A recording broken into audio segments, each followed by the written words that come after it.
After picking up their first win of the season, the Broncos return home to face the New York Jets. We're playing well in the kicking game right now. Offensively, I feel like we can be a lot more efficient. And then defensively, the number one thing are these explosives. Russell Wilson and the offense hope to continue their hot start, but standing in the way is one of the most talented defenses in the NFL. Yeah, they got a great defensive line. They move around really well. They're physical.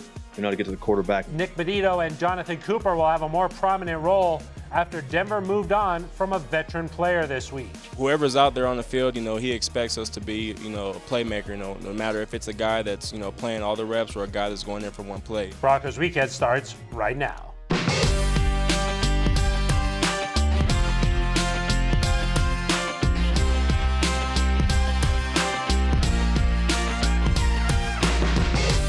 Hello, thank you for joining us. I am Phil Milani alongside the Hall of Famer Steve Atwater and Super Bowl 50 champ Ryan Harris. You got the ring on, right? Yes, I do. Every That's day. a big ring. That's a big ring. I got to put mine back. I put mine back in my You pocket. got 3 of them. 2 Super Bowls and a Hall of Fame. Get out of here. Hey, we're looking good up here, and we're getting you ready for kickoff against the Jets. Our top story this week, guys, is the Broncos coming off one win last Sunday. Steve, how do they make it 2 in a row? Well, I think first off, Sean Payton mentioned this right after the game. You got to go back, see the areas that you need to fix, and you got to correct those items. Certainly, you got to celebrate when you get the first win of the season, though. And, first win as a head coach for Sean Payton, props to him. But there's still a lot of work to be done. But the guys got to feel good, got to celebrate that win. And we got to get on the road here. You never know what's going to spark that. Hopefully, that first win will spark more. And make sure to bring that belief that you had in the second half all game long. I mean, I know it sounds funny to fans, but as a player, so much positive happens when you win your first game. You know you can win. You came from 21 points down. That means you had to have belief. You pack that belief and that action, those conversions, those big plays, those stops, those strip sack fumbles, you're going to be successful in a lot of NFL games. So pack that belief, number one. They got to feel a little bit more confident now after being able to rally like that, but still areas to work on. Ryan, what's up with those false starts? False starts are going to get them in trouble for the rest of the year. They got to fix that. 2 ways to do it.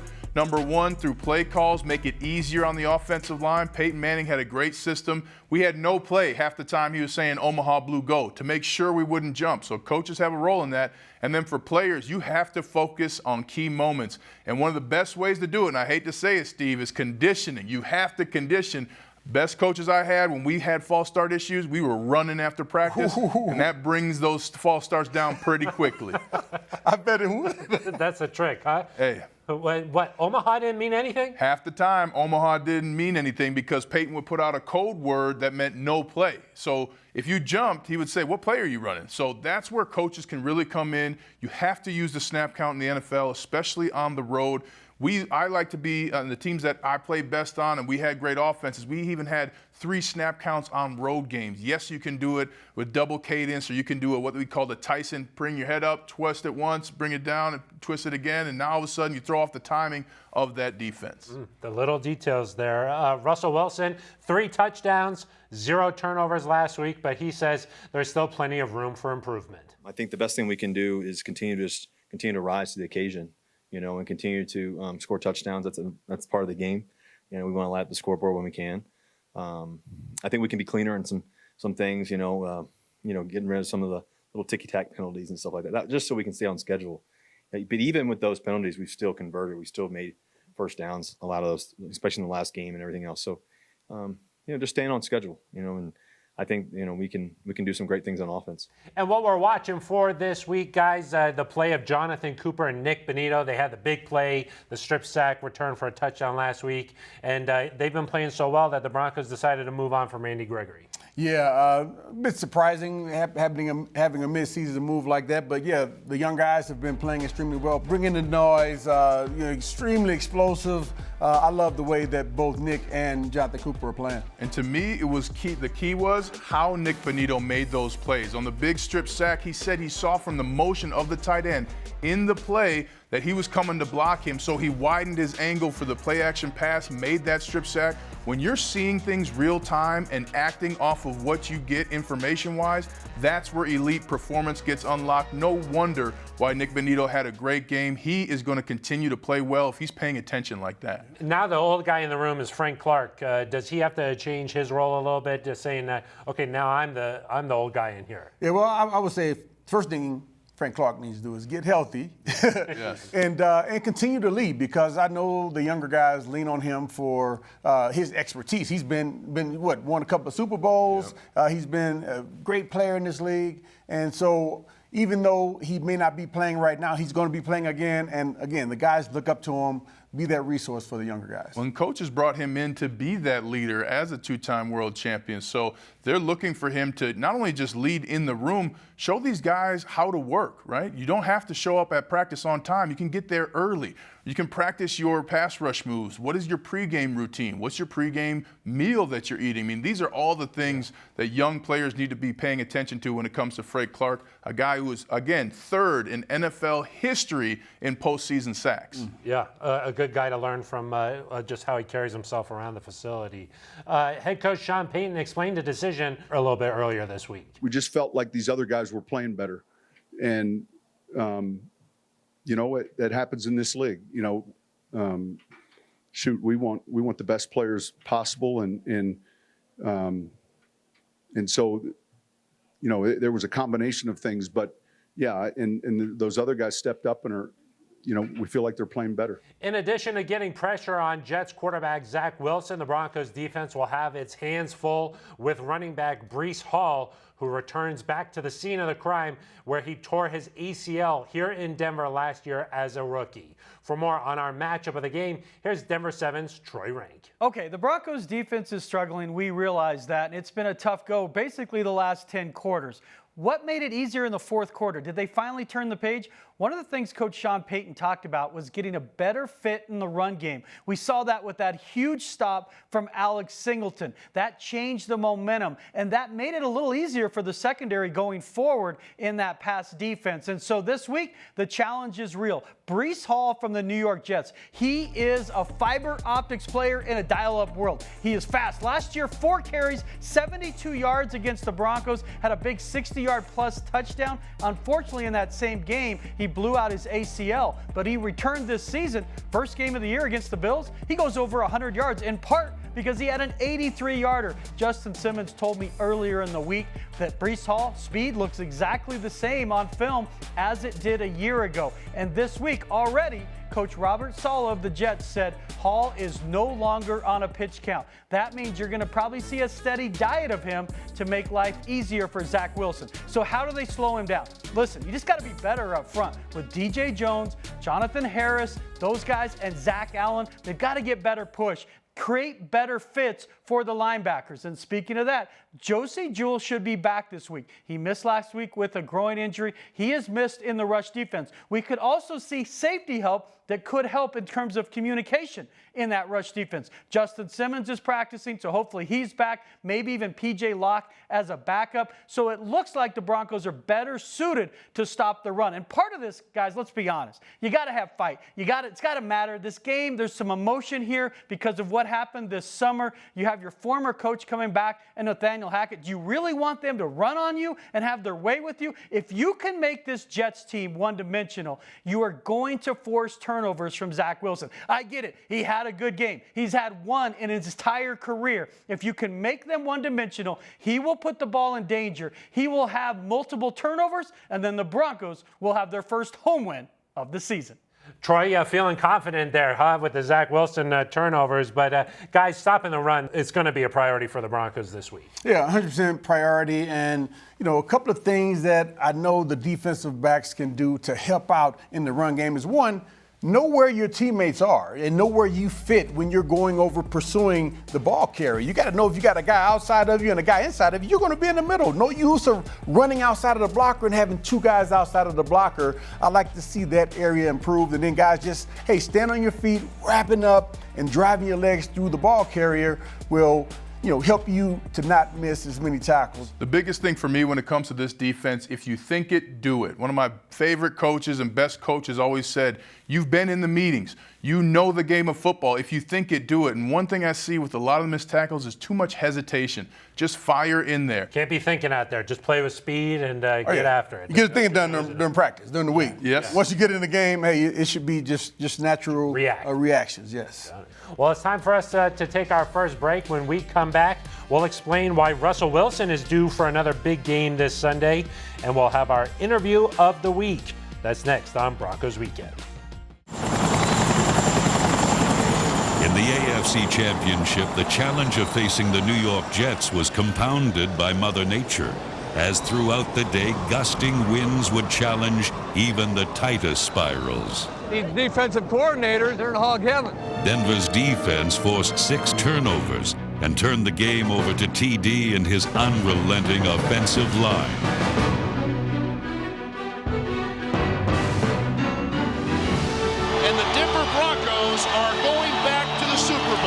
Our memorable matchup this week, the 1998 AFC Championship game. The Broncos scored 23 unanswered to beat the Jets 23-10 and return to the Super Bowl for the second year in a row. Steve, 6 turnovers that day. Yeah, 6 turnovers. It was a turnover machine, and I remember the opening kickoff to start the second half, and the ball just bounced funny, and it came back, and we got on the roll because we were behind at the half, but we came back and were able to win that game and go into the Super Bowl.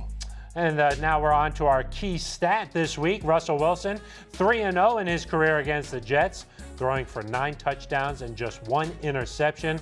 And his 132.6 passer rating is the highest versus the Jets all time. We're back here at the desk alongside Ryan Harris and Steve Atwater. I am Phil Milani. Russell Wilson has been playing tremendous to start this season. He's going to have his hands full with this Jets front 7, though. Yeah, this Jets front 7, man. Quentin Williams, Quincy Williams. They got so many guys named almost the same on their team. But they're, they have a great front 7. The linebackers, the defensive linemen. They're going to be coming all day long. I think our offensive line has played well against some tough competition against defensive linemen, and I expect them to go out and do a fine job against these guys. They are coming in confident. They feel like they went toe-to-toe and were a penalty away from helping their team beat Patrick Mahomes with Zach Wilson at quarterback. They play well together. They fill gaps perfectly. Sauce Gardner's a phenomenal corner, one of the best in the game. The work's going to be cut out for you offensively, and accept the challenge. Look forward to that. Great, we're going against a good defense. Now let's put it together for 4 quarters and prove to ourselves that it doesn't matter who's in front of us, we can get the job done. So a huge opportunity for the Broncos offense this week. Yeah, and luckily they're playing at home, so noise won't be a problem for them. Let's get some bold predictions, guys. How are you feeling, Steve? Hey, I feel great. I'm thinking 35 points by the offense. I'm not sure how we get it, run, pass. It doesn't matter. 35 points put on the board this week. Oh, okay. My big prediction, 4 touchdowns from Russell Wilson. He's due for a 4-touchdown game. He's thrown 3 touchdowns twice. I think he wants 4, so it's going to be a great one. You feel like they'll have a little magic wearing that white helmet this week? Oh, you got to be hyped up. You got the new helmet on. It's beautiful, and it's going to be something different for the guys. So I think they're going to be feeling really good, really confident. A spark for this Broncos offense so far has been Jaleel McLaughlin, undrafted rookie, already a couple of touchdowns. Let's go inside the locker room. Here's team reporter Eric Delisle. Thanks, Phil. I'm here with Jaleel McLaughlin. Jaleel, a good start for you this season. What's been working so well for you? I would just say start off by saying those guys up front, they've been working really hard. Even the receivers and, fullback, tight ends, those guys have been working very hard. And that's the reason why. I want to go back to Youngstown State for a second. Have you heard much from former coaches, former teammates supporting you? And what's it mean to you to represent a school like that hasn't had a ton of NFL talent out there before? For you to represent them on this stage, what's it mean to you? It means a lot. It definitely means a lot. I have heard from Coach Phillips. He texts me almost after every game and, tell me how proud of me, he is. And, it's been great. The love has been great from Youngstown State. And, I'm always here to represent them and Notre Dame College as well. Where does a penguin rank as the best mascots in sports? Oh, Penguin is number 1. We had the best helmets last year. I'm excited to see what they come out with this year. But yeah, Penguin's number 1 best mascot for sure. Looking back to the Broncos, what have you learned that's helped you here in the early stages of the season?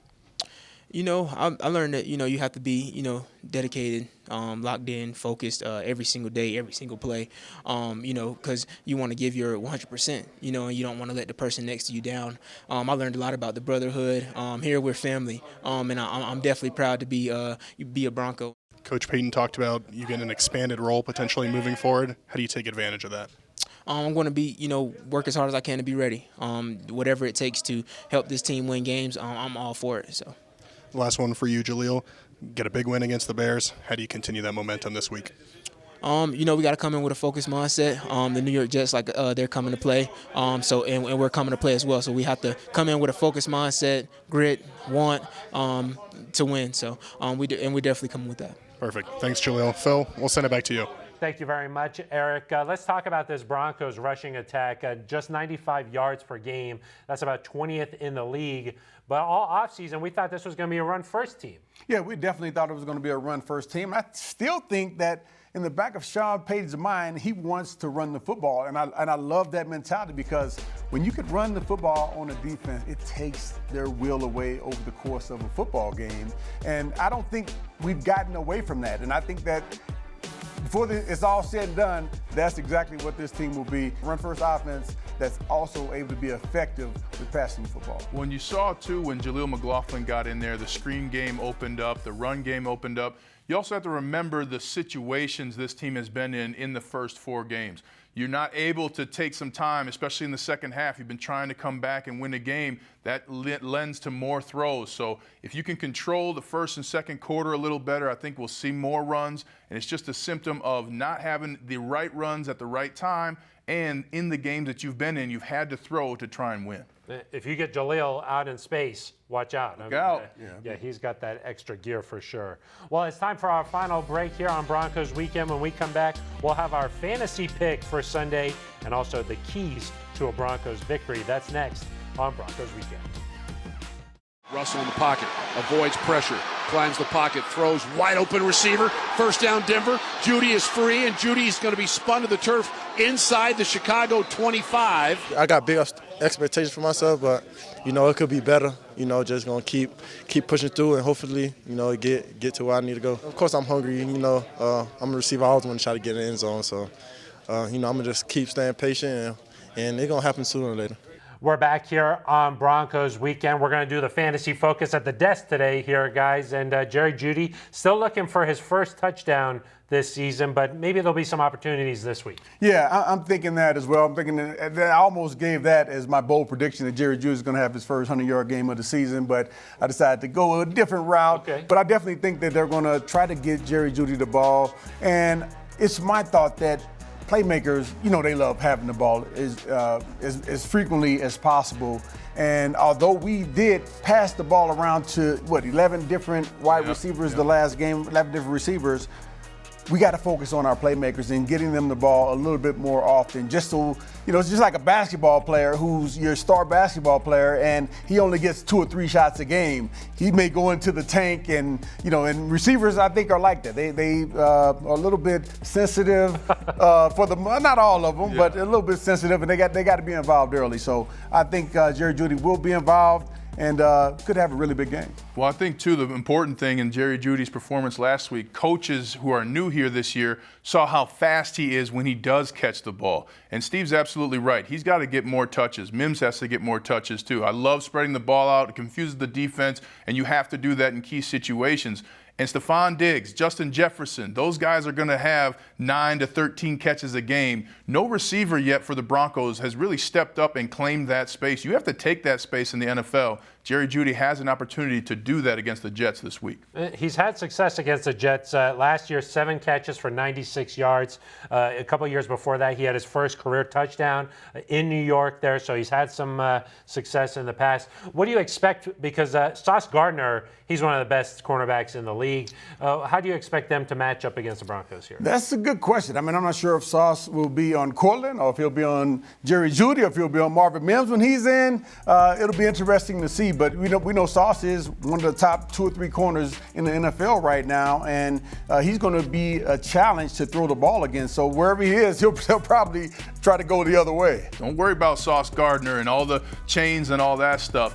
When you got an opportunity to get open, get open. And you can't, hey, you want us to stop running the route because he's covering you? I mean, I've had coaches say that in meetings. Oh, this guy's so good, we might as well not run a route, right? And receivers saying, no, coach, I got him. You got to create that challenge. You got to look forward to those challenges in the NFL. You can't let a great player at any position dictate your ability to succeed. Now, you do have to understand their tendencies. You have to understand what will work against them. But by no means does a great player shut down a production for another player. You have to have that confidence and mindset going into the game. Yeah. And the Jets secondary, they do have some injury concerns on the other side. DJ Reed, a concussion, so could be some opportunities on the other side too. So, guys, let's get your final thoughts here.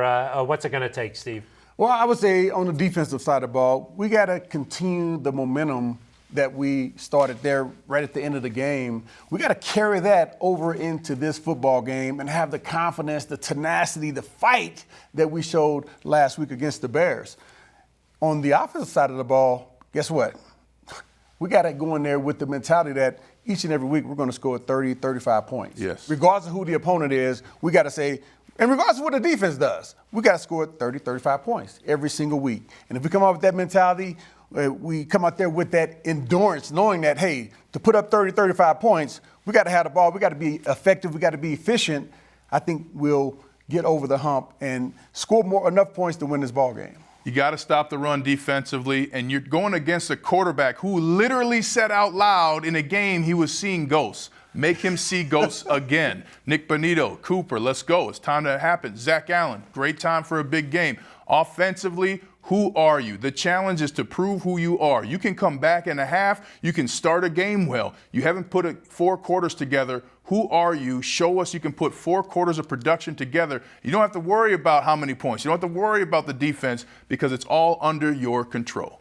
The Broncos have won 5 out of 7 against the Jets here. A couple of shutouts included in that. Both teams 1-3, hungry for a win here, so it should definitely be a good game. That is going to do it for us. For Troy Rankin, Eric Dalala, and us here at the desk, Ryan Harris, Steve Atwater, I am Phil Milani. Thank you so much for watching Broncos Weekend.